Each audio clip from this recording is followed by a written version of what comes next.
Salama wapendwa, I hope mko poa na mnaendelea salama. Karibu jikoni tuandae mtori kwa ajili ya kifungua kinywa. Nimetumia ndizi matoke kama unavyoona hapo, utazimenya vizuri. Baada ya hapo zisafishe na uanze kuzikatakata. Unaweza ukakata kama mimi ninavyofanya. Ila pia nilipenda kutupia na viazi mviringo au mbatata kidogo tu kama viwili kama unavyoviona hapo. Na pembeni hakikisha una kitunguu maji pamoja na carrot. Leo mimi nimetumia chungu, ila kama una sufuria tumia tu sufuria.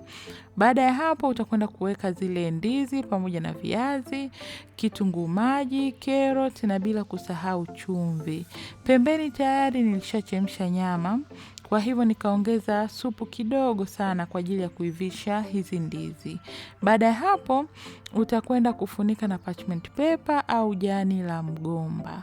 Acha mpaka zile ndizi ziive kabisa, zilainike. Ukizitizama ziwe kama hivyo unavyoona hapo. Kisha utakwenda kuziponda na mpekecho. Ziponde kabisa zilainike, na ukiwa unaendelea kuponda huku unaongeza supu kama ninavyofanya hapo. Baada ya hapo zitakapolainika zipekeche hadi ziwe laini kabisa, upate consistency ambayo ni nzuri. Sasa kama wewe ni binti wa zamani, basi hii njia kwako na amini itakuwa ni nzuri zaidi.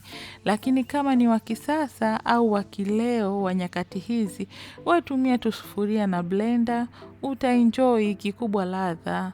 Baada ya hapo ukikamilisha, utarejesha nyama zako katika mtori ili nyama nazo zipate ule mchanganyiko wa ndizi zizidi kuwa tamu zaidi. Baada ya hapo utawashia moto. Wacha mtori uchemke zaidi kama dakika 10 hivi hadi 7. Mtori utakuwa umeshakaa vizuri na umepata moto ambao ni mzuri zaidi. Utapata mtori ambao una ladha nzuri, ambao hauna mambo mengi. Mpendwa, nina imani umependa hii recipe na hautaacha kujaribu. Hadi wakati mwingine, ninawapenda sana. Shukran.